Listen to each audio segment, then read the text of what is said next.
menangani masalah dislokasi di bagian pundak sahabat saya. Ini kasusnya tabrak lari ya.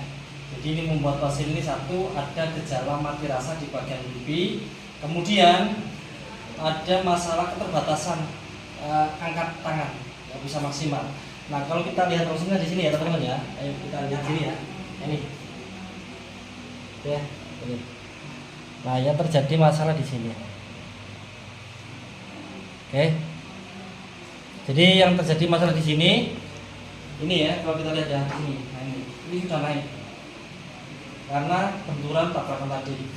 Nah ini akan saya reposisi, mudah-mudahan setelah direposisi nanti bisa bergerak sampai ke atas dan nggak ngeri lagi. Tapi ini tidak hanya sekali teman-teman ya, harus datang ke sesi berikutnya ya. Terus ya. Mas ya, harus dilawan. Aku mas, kalau aku.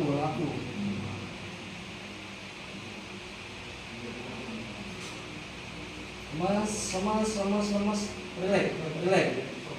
Masuk dilawan, mas.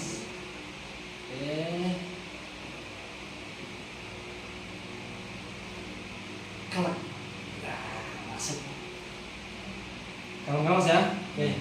Nah, ini kan saya suruh langsung mencoba setelah di posisi. Sebelumnya itu teman-teman ya sudah direlaksasi ya oleh tim, sudah dilemaskan ototnya di bagian yang permasalahan tadi.